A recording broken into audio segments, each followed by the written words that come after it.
सच है विपत्ति जब आती है, सच है विपत्ति जब आती है, कायर को ही दहलाती है। सूरमा नहीं विचलित होते, क्षण एक नहीं धीरज खोते। विघ्नों को गले लगाते हैं, कांटों में राह बनाते हैं, कांटों में राह बनाते हैं।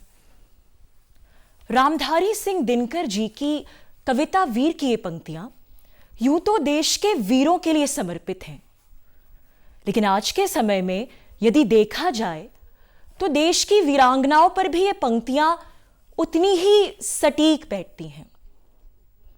नमस्कार, शाबाश उत्तराखंड के आज के इस कार्यक्रम में आपका बहुत बहुत स्वागत है। मैं हूं आपके साथ रति अग्निहोत्री। आज हमारे साथ एक ऐसी शख्सियत मौजूद है जो कि एक महिला पुलिस जवान होने के साथ साथ एक बेहद संवेदनशील कलाकार भी हैं, और जो कि अपने अनूठे स्केचेस के माध्यम से जिन्होंने उत्तराखंड की संस्कृति का, यहाँ के जनजीवन का बेहद सजीव चित्रण किया है, और साथ ही विभिन्न सामाजिक मुद्दों को लेकर इन्होंने जन जागरूकता का एक अभियान सा छेड़ दिया है।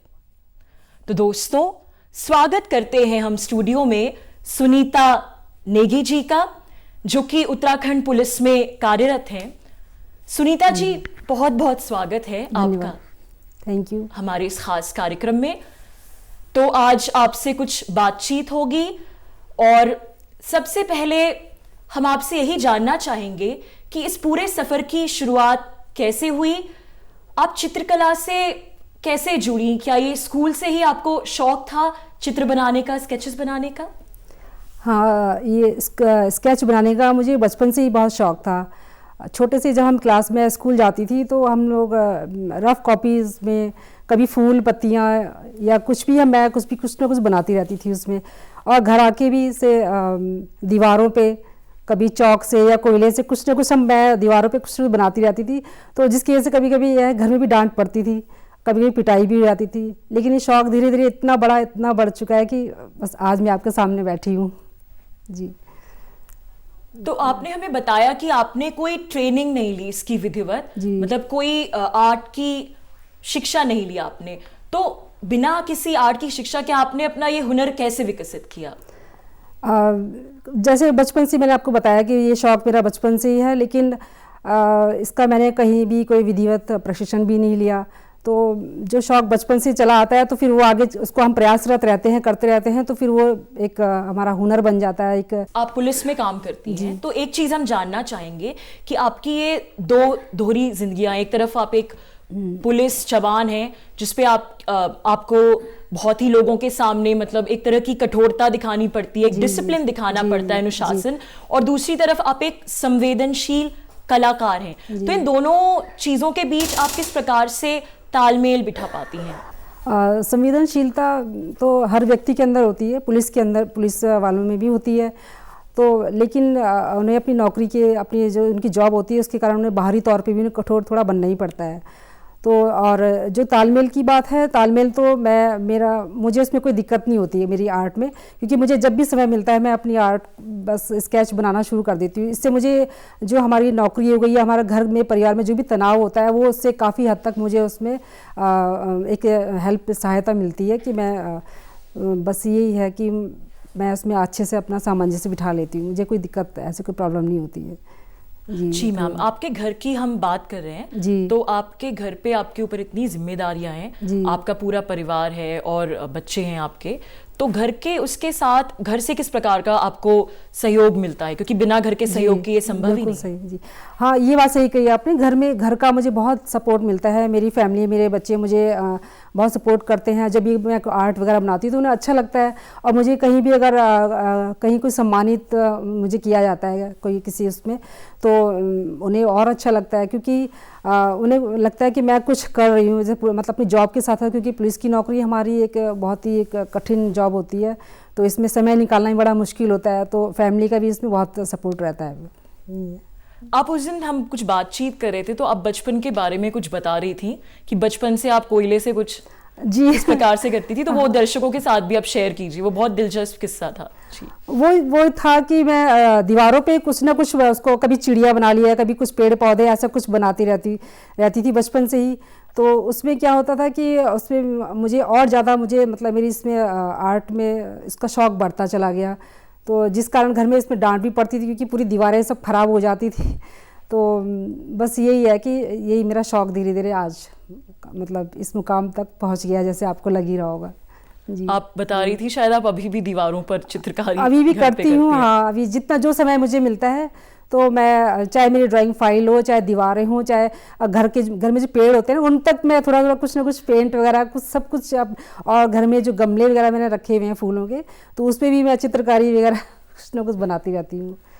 अच्छा, एक चीज है आपके स्केचेस में जी, आप इतने डिफरेंट अलग अलग तरीके के बनाती हैं, लेकिन उसमें जो है हमें उत्तराखंड के, हमने देखा है वहाँ की संस्कृति का, लोग होते हैं वहाँ के, म्यूजिकल इंस्ट्रूमेंट्स होते हैं, संगीत वाद्य, तो ये सब इतनी सारी उत्तराखंड की हमारी संस्कृति की चीजें उसमें पाई जाती हैं। तो इसकी प्रेरणा कैसे मिलती है आपको? प्रेरणा तो मुझे बस ये, क्योंकि मैं भी उत्तराखंड से ही हूँ, और जो हमारे पहाड़ की जो संस्कृति है, वहाँ की वेशभूषाएं हैं और वहाँ की जनजीवन जो भी होता है, तो ये मुझे बहुत प्रभावित करता है। तो मैं, और जो बाहर के जो लोग, जो टूरिस्ट वगैरह पर्यटक आते हैं, उनको भी बहुत अच्छा लगता है यहाँ की संस्कृति। तो मैं चाहती हूँ कि मेरी आर्ट के द्वारा भी इस चीज़ को और ज़्यादा प्रोत्साहन मिले, हमारे उत्तराखंड का थोड़ा नाम हो।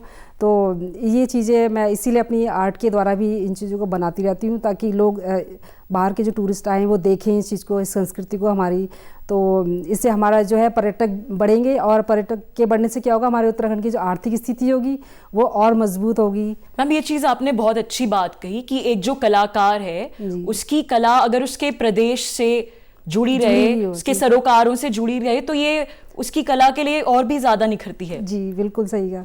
ये हम मतलब आज की जो युवा पीढ़ियां हैं उनको भी अपने जो उत्तराखंड के हैं तो उनको भी इस चीज़ में आगे बढ़ना चाहिए, जिस चीज़ का उनका शौक़ है। जैसे किसी को कलाकारी का शौक़ है, किसी को डांसिंग, म्यूज़िक, जो कुछ भी, उनको ये सब करना चाहिए ताकि हमारा उत्तराखंड में जो है कुछ चीज़ को और बढ़ावा मिल सके। ठीक। आप वैसे तो अलग अलग तरीके के चित्र बनाती हैं, लेकिन पोर्ट्रेट्स बनाना आपका सबसे ज्यादा पसंदीदा काम है। आपने मतलब राजनेताओं से लेकर पुलिस ऑफिसर से लेकर जो फिल्म स्टार्स हैं सबके स्केचेस बना रखे हैं। तो ऐसा क्या है इंसानी चेहरों में जो कि आपको इतना आकर्षित करता है, प्रेरित करता है? वैसे तो ये पेड़ पौधे, जो प्राकृतिक जो सीनरीज होती है ये तो बन ही जाती है, नेचुरल जो बनी जाती है, लेकिन जो मेन चीज़ होता है हमारा स्केच होता है। तो इसको बनाना एक बहुत मुश्किल काम होता है, क्योंकि किसी का चेहरा हम हूबहू बनाएंगे तभी तो सामने वाला उसको पहचानेगा कि हाँ भाई ये किनकी तस्वीर बनी है, किनका स्केच बना हुआ है।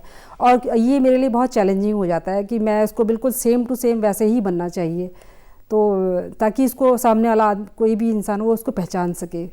तो स्केच मेरी मतलब जो पहली जो प्राथमिकता है स्केच है, क्योंकि मुझे बहुत पसंद है स्केच बनाना। और आई थिंक बॉलीवुड स्टार्स के स्केचेस बनाना आपको बहुत पसंद है। हाँ, बॉलीवुड के भी हैं, और मेरे जो पुलिस के जो बड़े अधिकारी हैं उनका भी मैं स्केच वगैरह बनाती हूँ, तो मुझे ये स्केच ज़्यादा पसंद है जी। आपके स्केचेस में हमने देखा है कि उत्तराखंड की महिलाओं का भी बहुत चित्रण रहता है, जो पहाड़ की महिलाएं होती हैं वो कैसे अपने काम कर रही होती हैं दिनचर्या के। तो आप भी उत्तराखंड से हैं, तो पहाड़ की महिलाओं में ऐसी क्या खासियत है जो उन्हें अलग बनाती है? पहाड़ की महिलाओं में ये खास बात होती है कि वो खुद में बहुत खास होती है, क्योंकि पहाड़ की महिलाएं बहुत मेहनती, कर्मठ और जुझारू होती हैं। अपने परिवार के लिए बहुत ज़्यादा मतलब वो त्याग करती हैं, और उनके देखो पालतू पशु जो भी होती हैं वो इतनी दूर दूर जंगलों से घास, लकड़ी ये सब काट के लाती है, अपने परिवार का पालन पोषण वगैरह बखूबी करती हैं, लेकिन फिर भी उनके चेहरे पे एक मुस्कान रहती है। तो मुझे इसलिए उत्तराखंड की महिलाओं का जो भी मैं चित्रण करती हूँ वो मुझे बहुत अच्छा लगता है। आपकी जो स्केचेस हैं अपने आर्टवर्क्स के माध्यम से आप बहुत सारे मुद्दों को लेकर जागरूकता भी फैलाती हैं, जैसे ट्रैफिक रूल्स को कार्यान्वित करने के क्षेत्र में समाज को जागरूक करने के लिए कि ये इनका अनुसरण करना चाहिए। आपने बहुत काम किया है, तो इन सब चीज़ों के बारे में ज़रा बताइए, हमारे दर्शक जानना चाहते हैं। उत्तराखंड मैं अभी यातायात निदेशालय पुलिस मुख्यालय में हूँ, और जो भी वहाँ यातायात से संबंधित जो भी मैं स्केच बनाती हूँ ताकि लोग अवेयर हों और इस यातायात नियमों का पालन करें, उनको उससे जागरूक हों। और मैंने एक हमारे यातायात निदेशालय की तरफ से एक मैंने कार्टून की बुक बनाई थी छोटे बच्चों के लिए, ताकि बच्चे भी उस चीज़ को देखें, यातायात के नियमों को समझें। और वो भी एक कार्टून के रूप में बनाई थी मैंने, ताकि बच्चे खेल खेल में उस किताब को पढ़ें, देखें, समझें। क्योंकि हम अगर बचपन से इन चीज़ों को समझेंगे तभी हम बड़े तक भी इस चीज़ को हम आगे नियमों को फॉलो कर सकते हैं। और इसके अलावा जो सामाजिक मुद्दों में मैंने कई बनाए थे, जैसे कि पहाड़ से पलायन बनाया था, और जो वहाँ के वृद्ध हैं उनकी क्या स्थितियाँ हैं, और जैसे बाल भिक्षावृत्ति हो गई, और महिलाओं का जो शोषण होता है, मतलब कई मुद्दों में मैंने इस तरह के बनाए थे जो मुझे मेरे दिल को बहुत छूते हैं, मुझे मतलब इस चीज़ को बहुत इंस्पायर करते हैं, तो इसलिए मैंने ज़्यादातर यही बनाती हूँ। मैंने स्केचेस में देखा, मतलब फेसबुक पेज पे, कि जो स्केचेस हैं उनके साथ साथ हमेशा कुछ ना कुछ पंक्तियां भी रहती हैं जी। तो ये भी आपका एक अपना अलहदा एक हुनर है, जिसे कह सकते हैं कि आप साथ में लिखती भी हैं उसके साथ साथ कुछ ना कुछ। लिखने का तो शौक है, लेकिन थोड़ा मुझे समय बहुत कम मिल पाता है, क्योंकि स्केच में मेरा पूरा ध्यान जो है, क्योंकि आर्ट जो है मेरे दिल के बहुत करीब है, मुझे अपनी आर्ट से बहुत ज़्यादा प्रेम है तो इसलिए मेरा अधिकतर ध्यान मेरा रहता है कि मैं कुछ ना कुछ बनाऊं, क्योंकि मैं घर में रहती हूँ, मेरे आसपास कभी ड्राइंग पेंसिल्स, फाइलें, मैंने सब मैं चाहती हूँ मेरे आसपास रहे, क्योंकि मुझे जब भी मुझे समय मिलता रहता है तो मैं कुछ ना कुछ खाली समय मैं बिल्कुल बैठना नहीं चाहती हूँ। जैसे लोग कहते हैं कि अरे अब हम थोड़ा फ्री हैं, रिलैक्स हो जाते हैं, लेकिन मैं रिलैक्स तब होती हूँ जब मैं कुछ आर्ट बनाती हूँ, तब मुझे लगता है कि हाँ मैं रिलैक्स हूँ। और कभी कभी तो घर में मेरे घर वालों को यही नहीं पता होता कि मैं घर पे हूँ, जब देखते यार ये तो घर में ड्राइंग पेंसिल वगैरह कुछ ना मतलब कुछ स्केच वगैरह बनाती रहती हूँ, तो बस यही चीज़ है। कोरोना वायरस को लेकर आपने खास कर कि उसके लिए जागरूकता फैलाने को लेकर कि किस प्रकार से मास्क पहनना चाहिए, जरूरी है, इसके लिए आपने बहुत काम किया है स्केचेस के रूप में, तो इसके बारे में हमारे दर्शक जरूर जानना चाहते हैं। कोरोना वायरस आज का समय तो कोरोना की वायरस की वजह से कई लोगों की नौकरियां गई हैं, कई इतने डिप्रेस्ड हो गए, और किसी की फैमिली में बहुत चीज़ का इफेक्ट पड़ा है। तो इसमें हमारे उत्तराखंड पुलिस हो गई, और डॉक्टर्स, नर्सें, जितने भी NGOs हैं, स्कूल के टीचर्स वगैरह, कई लोगों का बहुत सहयोग रहा है इसमें। तो हमारे जो पुलिस वाले हैं जो पहाड़ों में हैं, वो इतनी दूर मतलब जो वैसे क्षेत्र होते हैं बिल्कुल दुर्गम क्षेत्रों में जाकर पैदल कई किलोमीटर पैदल जाकर उन्होंने गरीब परिवारों की मदद करी, राशन वगैरह, उनके जो अन्य ज़रूरतों की सामान है वो तक पहुंचाया। तो मुझे मतलब इन चीज़ों से देख के मुझे लगा कि क्यों ना मैं भी, इतना तो कुछ मेरे से नहीं हो पाएगा, लेकिन अगर मैं अपनी आर्ट के द्वारा लोगों को जागरूक कर सकूं कि भाई मास्क पहने, सोशल डिस्टेंसिंग का पालन करें, और जो भी मतलब कई चीज़ इस तरह की हैं, तो मैं अपने आर्ट के माध्यम से लोगों को जागरूक करूं, ये मेरी एक ख्वाहिश थी। क्योंकि टीवी अब तो लोग लगभग कम ही देखते हैं, लोगों के पास मोबाइल फ़ोन ज़्यादा है, तो मोबाइल फ़ोन से ही मैं सोचती हूँ कि अगर मेरी पोस्ट को अगर 100 लोग देख रहे हैं, तो 100 में से अगर वो लोग 10 लोग भी मेरी पोस्ट को देखें, तो हो सकता है उसमें से 2-4 लोग तो जागरूक हों। तो मेरा यही प्रयास रहता है। जी।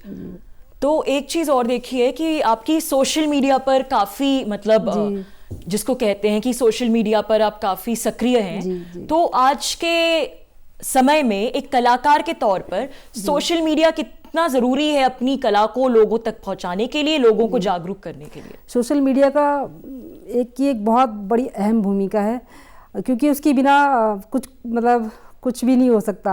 आज मेरी आर्ट है वो सोशल मीडिया के माध्यम से ही आज इतनी मतलब फेमस कह सकते हैं, या जो भी है लोगों को पसंद आ रही है।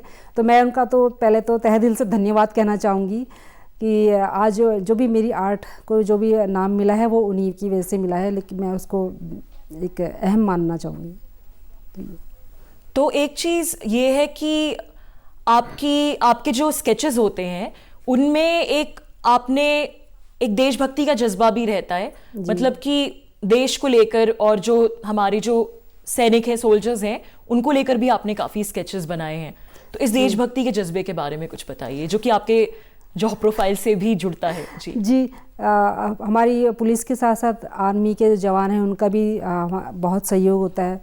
तो इस पे मतलब कई चीज़ों पे जो शहीद होते हैं, कई जवान शहीद होते हैं, तो मैं इन चीज़ों में जो मुझे लगता है कि हाँ मुझे मतलब बनाना चाहिए स्केच वगैरह, तो मैं इस टाइप से मैं बनाती हूँ। आपने कई ऐसे स्केचेस भी बनाए हैं जिसमें आप पुलिस की भूमिका को दिखाती हैं कि किस तरह आम लोगों के साथ पुलिस बैठी है, उनकी मदद कर रही है। आपने लेडीज पुलिस के भी कई स्केचेस बनाए हैं, हमने देखे हैं।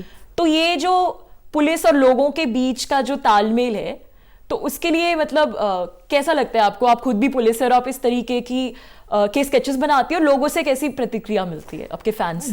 जो मैं पुलिस के भी जो भी इससे संबंधित जो भी स्केच बनाती हूँ, तो जो मेरे फैंस जो फॉलोअर्स हैं उनको बहुत अच्छा लगता है और उनको और बहुत अच्छे अच्छे कमेंट्स उनके आते हैं और वो उनको ये इंतज़ार रहता है कि मेरी अगली पोस्ट अब क्या होगी। यूँ तो हमने आपके बहुत से स्केचेस देखे हैं, लेकिन आपको आपके जो पसंदीदा स्केचेस हैं जो आपके जहन में आ रहे हैं उनके बारे में दर्शकों को कुछ बताइए। स्केच तो सारे ही मेरे दिल के बहुत करीब है, मुझे सारे ही बहुत जो भी स्केच मैं बनाती हूँ जो मुझे बहुत अच्छे ही लगते हैं, सारे ही अच्छे लगते हैं। तो खासकर तो मुझे अपने पहाड़ के जो भी है वहाँ की जो संस्कृति है और जो वहाँ के बुज़ुर्गों के मैं बनाती हूँ स्केच, तो वो मुझे वही पसंद आते हैं। तो मेरा ये प्रयास रहता है कि मैं अपने उत्तराखंड के जितने भी वहाँ की जो रोज़मर्रा की जो ज़िंदगी है उसको अपनी आर्ट के माध्यम से लोगों के सामने लाऊं, ये मेरा ज़्यादा प्रयास रहता है। आपकी स्केचेस में एक बहुत रचनात्मक चीज़ भी होती है, मतलब कि एक कार्टून जैसे आप बहुत सारी चीज़ों के बना देते हो, तो इसे एक मज़ेदार तरीके से आप लोगों तक पहुंचाती हैं जी। तो इसके बारे में कुछ? जैसे यातायात के लिए मैं ज़्यादा थोड़ा बनाती हूँ, जैसे गणेश जी का दिखा दिया कि भी हाँ वो हेलमेट लगाइए, सबको कर रहे हैं, प्रोत्साहित कर रहे हैं। तो एक जो युवा पीढ़ी है आज की युवा पीढ़ी के लिए आप एक मिसाल हैं, बहुत बड़ी प्रेरणा की स्रोत है उनके लिए, जो कि अपने प्रोफेशन और अपनी कला को साथ साथ जीवित रखना चाहते हैं। मतलब उनको ऐसा जरूरी नहीं है कि वो सिर्फ या तो कलाकार होना चुने या फिर अपना प्रोफेशन चुने, दोनों में ही साथ साथ सामंजस्य स्थापित कर सकते हैं। तो आज की युवा पीढ़ी के लिए आपका क्या संदेश है? युवा पीढ़ियों के लिए मेरा यही संदेश है कि नौकरी तो सभी करते हैं, हम भी कर रहे हैं नौकरी, लेकिन जो एक नौकरी तो हमारा एक जीवन यापन का एक साधन है, लेकिन हमारे अंदर जो प्रतिभा है हर किसी के अंदर होती है, कोई कुछ ना कोई प्रतिभा, कोई टैलेंट होता है, तो उसको आप दबाइए मत, उसको छुपाइए मत, जो भी है उसको आप करिए। जैसे कि कई लोगों को स्पोर्ट्स गेम्स हो गया और कोई सिंगिंग डांसिंग हो गया के और ड्राइंग वगैरह जो भी करते हैं उसको आप सामने लाइए और उसको और निखारें। इससे आप क्या होगा कि आप इससे तनाव मुक्त भी रहेंगे, आपको मानसिक शांति मिलेगी इससे। उल्टा नौकरी से प्रोत्साहन भी मिलता होगा, जैसे आपको भी आपकी पुलिस की नौकरी से इतना प्रोत्साहन मिलता है, आपकी कला जो है वो जुड़ी हुई है उस नौकरी से। जी हाँ, तो मैं अपनी नौकरी के साथ साथ इसको इसीलिए जोड़ती हूँ क्योंकि मैं अपनी आर्ट से मुझे बहुत ये मेरे जीवन का एक हिस्सा मानिए कि मैं इसको बहुत ज़्यादा वो करती हूँ और इसीलिए मेरे को जब भी नौकरी के साथ साथ जब भी टाइम मिलता है, मैं ज़्यादातर मुझे समय जो मिलता है रात के समय मैं इसको बनाती हूँ और कभी कभी तो सुबह के 3, 4, साढ़े 4, 5 तक बज जाते हैं कि मैं अपनी आर्ट स्केच लगातार इसको प्रयासरत रहती हूँ। तो इसलिए कि हर किसी को जिसका जो भी टैलेंट है उसको निखारते रहिए और आगे बढ़िए। तो इसको आपने गंभीरता से कब लिया? मतलब यूँ तो बचपन से ही आपका रुझान था, लेकिन कब ऐसा समय आया जब आपको लगा कि लोगों के साथ जुड़ना चाहिए इन स्केचेस के माध्यम से और लोगों को पसंद आने लगे पब्लिक स्पेस में ये स्केचेस? ऐसा कब हुआ? जिससे मेरा आर्ट तो मुझे शुरू से ही शौक था, लेकिन जब से मैंने अपनी आर्ट को पोस्ट करना शुरू किया तो लोगों को धीरे धीरे पसंद आने लगी मेरी आर्ट। और मैं सिर्फ एक ही चीज़ में उसमें नहीं रही कि हाँ मुझे स्केच बनाना है या सिर्फ मुझे कोई कलर से कुछ भी जैसे बनाना है, सब विभिन्न मुद्दों पे मैंने बनाए हैं। तो इसलिए लोगों को इसमें ये पसंद आने लगे, तो मुझे लगा कि नहीं, मुझे और कुछ आगे और अच्छा कुछ बनाना चाहिए जिससे लोगों को पसंद आए। तो सुनीता जी, धन्यवाद आपका बहुत बहुत आज हमारे साथ स्टूडियो में बातचीत करने के लिए और सभी लोगों को इतना प्रेरित करने के लिए, क्योंकि एक बहुत बड़ी बात होती है कि एक पुलिस जवान होने के साथ साथ आप एक कलाकार की भूमिका इतनी सशक्तिकरण से निभा रही हैं और साथ ही लोगों को प्रेरित भी कर रही हैं और अपने राज्य को लेकर, अपने राज्य की संस्कृति का इतना सुंदर चित्रण कर रही हैं और लोगों को उत्तराखंड की जो विरासत है उससे भी आप जोड़ रही हैं। तो बातचीत के लिए बहुत बहुत धन्यवाद सुनीता जी आपका। कलाकार तो बहुत होते हैं, लेकिन ऐसे कलाकार बिरले ही देखने को मिलते हैं जो कि अपनी कला के माध्यम से देश प्रेम और देशभक्ति के जज्बे को नई ऊंचाइयों तक ले जाते हैं और साथ ही अपनी कला के द्वारा अपने प्रदेश, अपने माटी की खुशबू से सारे विश्व को सुवासित कर देते हैं। तो दोस्तों, आज के शाबाश उत्तराखंड कार्यक्रम में बस इतना ही। आशा करते हैं कि कला और देश सेवा का ये अनूठा संगम आज के कार्यक्रम में जो हमने प्रस्तुत किया वो आपको जरूर पसंद आया होगा। और आज के लिए बहुत बहुत धन्यवाद इस कार्यक्रम में अभी तक हमारे साथ बने रहने के लिए। आपसे बहुत जल्द फिर मुलाकात होगी। नमस्कार।